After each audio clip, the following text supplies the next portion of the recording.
السلام علیکم دوستوں ایک زمانے میں ایک عابد لبنان کے ایک پہاڑ میں زندگی بسر کرتا تھا۔ اس کے لیے پہاڑ میں کھانے کا انتظام کچھ اس طرح ہوتا تھا کہ روزانہ مغرب کے وقت ایک روٹی غیب سے اس کو دی جاتی تھی۔ وہ اسی روٹی سے افطار کیا کرتا تھا اور آدھی بچا کر اسی روٹی سے سحری بھی کیا کرتا تھا۔ دوستوں اسی طرح ایک مدت تک اس نے شب و روز گزار دیے۔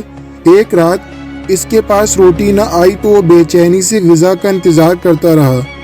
ساری رات اس نے بھوک میں بسر کی۔ دوسرے دن روزہ نہ رکھا اور پہاڑ سے اتر کر نیچے آبادی کی طرف آیا۔ قریب ہی ایک عیسائی کی بستی تھی۔ عابد وہاں آیا اور ایک عیسائی سے روٹی مانگی۔ عیسائی نے اسے ایک جوں کی روٹی لا کر دی۔ عابد جوں کی روٹی لے کر روانہ ہوا۔ اسی عیسائی کا ایک کمزور اور مریل سا کتا اس عابد کے پیچھے دوڑنے لگا اور اسے کاٹنے کو آیا۔ عابد نے آدھی روٹی اس کتے کو ڈال دی۔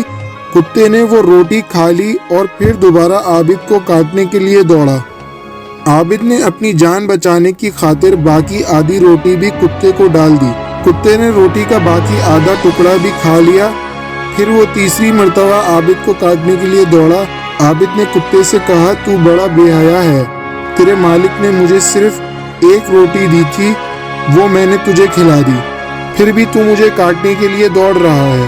دوستوں اللہ تعالیٰ نے کتے کو بولنے کی قوت عطا کی تو کتے نے کہا، میں بے حیا نہیں ہوں بلکہ تو بے حیا ہے۔ میں ایک مدت تک اس عیسائی کے گھر پر پڑا ہوں۔ میں اس کے گھر اور جانوروں کی نگہبانی کرتا ہوں۔ اس کے باوجود بھی وہ مجھے روٹی کا ٹکڑا یا ایک آدھ روٹی پھینکتا ہے۔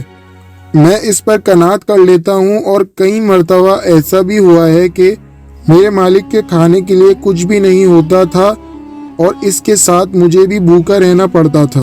میں نے اپنی عادت بنا لی کہ مالک کی طرف سے کچھ مل گیا تو کھا لیتا ہوں اور اگر نہ ملا تو صبر کرتا ہوں، مگر اپنے مالک کے دروازے کو چھوڑ کر کسی دوسرے کے دروازے پر نہیں جاتا۔ اور تیری بے حیائی کی حد یہ ہے کہ اگر ایک رات تیرے مالک نے تجھے روٹی نہیں دی تو مالک کو چھوڑ کر ایک عیسائی کے دروازے پر چلا آیا۔ اب مجھے بتا کہ بے حیا میں ہوں یا تو ہے۔ دوستوں یہ سن کر عابد کو بہت شرمندگی ہوئی اور وہ شرمندگی کی وجہ سے غش کھا کر گر پڑا۔ یہاں پر میں آپ کو ایک بات بتانا چاہوں گا کہ خدا کے نزدیک دو چیزیں موجود ہیں، پہلی امتحان اور دوسری سزا۔ جب کسی کو کوئی پریشانی یا مشکل آتی ہے تو اس میں یہ دو وجوہات ہو سکتی ہیں، یا تو پھر اللہ اس کو سزا دے رہا ہے یا پھر امتحان لے رہا ہے۔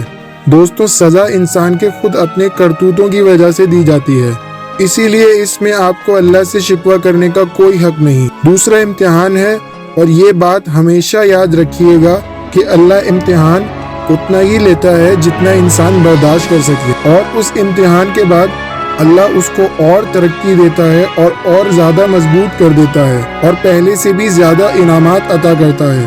دوستوں ابھی کی ویڈیو کے لیے صرف اتنا ہی، ملتے ہیں اگلی ویڈیو میں۔ اللہ حافظ۔